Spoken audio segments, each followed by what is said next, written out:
ಯುದ್ಧದಿಂದಾದಂತಹ ಪರಿಣಾಮಗಳು ಒಂದೆರಡಲ್ಲ. ಔಷಧಿಗಳ ಮೇಲೂ ಕೂಡ ಎಫೆಕ್ಟ್ ಆಗಿದೆ. ವ್ಯಾಪಾರ ಮತ್ತು ವಹಿವಾಟು ನೆಲಕಚ್ಚುವ ಭೀತಿ ಎದುರಾಗಿದೆ.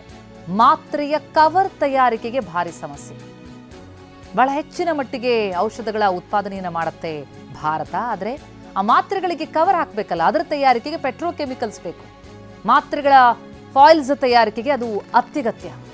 ಏಪ್ರಿಲ್ ಮೊದಲ ವಾರದಲ್ಲಿ ಔಷಧಿಗಳ ದರ ಹೆಚ್ಚಳ ಆಗ್ತಾ ಇದೆ. ಸರಾಸರಿ 15ರಿಂದ 20% ದರ ಹೆಚ್ಚಳ ಆಗೋ ಭೀತಿ.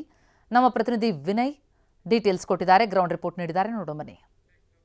ಯುದ್ಧ ತಂದ ಸಂಕಷ್ಟ ಒಂದಲ್ಲ ಎರಡಲ್ಲ. ಈಗಾಗಲೇ ಸಾಕಷ್ಟು ಹೋಟ್ಲುಗಳಾಗಿರ್ಬೋದು, ಬಿಸ್ನೆಸ್ಗಳ ಆರ್ಥಿಕ ಹೊಡೆತಕ್ಕೆ ಕಾರಣಾಗಿರುವಂಥದ್ದು. ಈಗ ಸದ್ಯಕ್ಕೆ ಜನರ ಆರೋಗ್ಯ ಮತ್ತು ತುರ್ತು ಮೆಡಿಸಿನ್ಸ್ಗಳಾಗಿರ್ಬೋದು, ಬೇಸಿಕ್ ಮೆಡಿಸಿನ್ಸ್ಗಳಾಗಿರ್ಬೋದು, ಜೊತೆಗೆ ಕೆಲವೊಂದಿಷ್ಟು ಸ್ಕಿನ್ ಕೇರ್ ಕಾಸ್ಮೆಟಿಕ್ಸ್ಗಳ ಬೆಲೆಯಲ್ಲೂ ಕೂಡ ಮುಂದಿನ ವಾರ ಏಪ್ರಿಲ್ 1ರ ಬಳಿಕ ದುಬಾರಿ ಆಗುವಂಥ ಸಾಧ್ಯತೆ ಇದೆ. ಬಹುತೇಕ ಔಷಧಿಗಳು, ಅದರಲ್ಲೂ ಪ್ರಮುಖವಾಗಿ BP, ಶುಗರು, ಜ್ವರದ ಮಾತ್ರೆಗಳಾಗಿರ್ಬೋದು, ಕೆಲವೊಂದಿಷ್ಟು ಅಜಿಥ್ರೊಮೈಸಿನ್, ಮೈಕೈ ನೋವಿನ ಮಾತ್ರೆಗಳು, ಈ ಎಲ್ಲ ಮಾತ್ರೆಗಳ ದರದಲ್ಲೂ ಕೂಡ ಈಗ ವ್ಯತ್ಯಾಸ ಕಾಣುತ್ತೆ. ಯಾಕೆಂದರೆ ಈಗಾಗಲೇ ಕೆಲವೊಂದಿಷ್ಟು ಸಗಟು ಮಾರಾಟಕ್ಕಾಗಿರ್ಬೋದು, ಜೊತೆಗೆ ಬೇಸಿಕ್ ಮೆಡಿಸಿನ್ಸ್ಗಳ ಏರಿಕೆಯನ್ನು ಕಳೆದ ಕೆಲ ವರ್ಷಗಳಿಂದ ಮಾಡಿಲ್ಲ. ಹೀಗಾಗಿ ಈಗಾಗಲೇ ಕೇಂದ್ರ ಸರ್ಕಾರ ಕೂಡ ಈ ಬಗ್ಗೆ ಒಂದು ಗ್ರೀನ್ ಸಿಗ್ನಲ್ ಅನ್ನು ಕೂಡ ನೀಡಿರುವಂಥದ್ದು. ಹೀಗಾಗಿ ನಾಳೆಯಿಂದ ಬೇಸಿಕ್ ಮೆಡಿಸಿನ್ಸ್ಗಳ ದರದಲ್ಲೂ ಕೂಡ ಏರಿಕೆ ಆಗುವಂಥ ಸಾಧ್ಯತೆ ಇದೆ.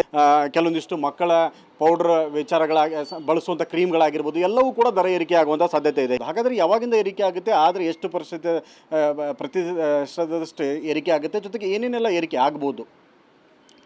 ಎಲ್ಲ ಮೆಡಿಸಿನ್ಸು ಏರಿಕೆ ಆಗುತ್ತೆ. ಯಾಕೆಂದರೆ ಎಲ್ಲ ಟ್ರಾನ್ಸ್ಪೋರ್ಟೇಷನ್ ಮೇಲೆ ಡಿಪೆಂಡ್ ಆಗಿರೋದ್ರಿಂದ, ಮತ್ತು ಪೆಟ್ರೋಕೆಮಿಕಲ್ಸು, ಕೆಲವು ಫಾಯಿಲ್ಸು, ಕೆಮಿಕಲ್ಸ್ ಎಲ್ಲ ಬೇಕಾಗಿರೋದ್ರಿಂದ ಯುದ್ಧದ ಎಫೆಕ್ಟಿಂದ ಒಂದು 15 to 20% ಏರಿಕೆ ಆಗೋ ಸಂಭವ ಇದೆ ಅಂತೇಳಿ ಮ್ಯಾನುಫ್ಯಾಕ್ಚರರ್ ನಮಗೊಂದು ಇದನ್ನು ಕಳಿಸಿದ್ದಾರೆ. ನಾವು ಕೆಲವು ಮ್ಯಾನುಫ್ಯಾಕ್ಚರ್ ಮಾಡಿಸ್ತಾ ಇರೋದ್ರಿಂದ ಅವರು ನಮಗೊಂದು ಚಾರ್ಟ್ ಕಳಿಸಿದ್ದಾರೆ, 15 to 20% ಹೆಚ್ಚಾಗ್ಬೋದು ಅಂತ. ಅದು ಮಾಮೂಲಿ ಪ್ರತಿ ವರ್ಷ ಕೆಲವು DPCO ಡ್ರಗ್ಸು 5 to 10% ಇನ್ಕ್ರೀಸ್ ಆಗೋದು ಇದಿರುತ್ತೆ. ಈಗ ಒಂದು 15 to 20% ಹೈಕ್ ಆಗ್ಬೋದು ಈ ಸಲ. ಈಗ ರಾಷ್ಟ್ರೀಯ ಔಷಧಿ ಪ್ರಾಧಿಕಾರ ಬೆಲೆ ನಿಯಂತ್ರಣ ಏನು ಮಾಡುವಂಥ ರಾಷ್ಟ್ರ NPPA ಅದು ಕೂಡ ಅವಕಾಶ ಕೊಟ್ಟಿದ್ದಾನೆ ಏರಿಕೆ ಮಾಡೋದಕ್ಕೆ? ಕೊಟ್ಟಿದೆ ಅಂತ ಮಾಹಿತಿ ಇದೆ ಸರ್. ಕೊಡ್ತಾರೆ, ಕೊಡಲೇಬೇಕು. ಯಾಕೆಂದರೆ ರಾ ಮೆಟೀರಿಯಲ್ ಕಾಸ್ಟು ಮತ್ತು ಟ್ರಾನ್ಸ್ಪೋರ್ಟೇಷನ್ ಕಾಸ್ಟು ಜಾಸ್ತಿ ಆದಾಗ ವಿಧಿ ಇಲ್ಲದೇ ಮ್ಯಾನುಫ್ಯಾಕ್ಚರರ್ ಕೂಡ ಅದನ್ನು ಜಾಸ್ತಿ ಮಾಡಬೇಕಾಗುತ್ತೆ. ಇನ್ನು ಮುಂದಿನ ದಿನಗಳಲ್ಲಿ ಏಪ್ರಿಲ್ 2ನೇ ವಾರದಿಂದ ನಮಗೆ ಗೊತ್ತಾಗುತ್ತೆ, ಸ್ವಲ್ಪ ಹೈಕ್ ಅಂತೂ ಆಗುತ್ತೆ ಸರ್ ಯುದ್ಧದ ಎಫೆಕ್ಟು. ಯಾಕೆಂದರೆ ಟ್ರಾನ್ಸ್ಪೋರ್ಟೇಷನ್ ಎಲ್ಲ ಪೆಟ್ರೋಲಿಯಂ ಮತ್ತು ಡೀಸೆಲ್ ಮೇಲೆ ಇದು ಡಿಪೆಂಡ್ ಆಗಿರೋದ್ರಿಂದ ಖಂಡಿತವಾಗ್ಲೂ ಸ್ವಲ್ಪ ಏರಿಕೆ ಅಂತೂ ಆಗುತ್ತೆ ಸರ್. 15 to 20% ಅಂತೂ ಆಗುತ್ತೆ ಸರ್. ಒಟ್ಟಾರೆಯಾಗಿ 10ರಿಂದ 15%.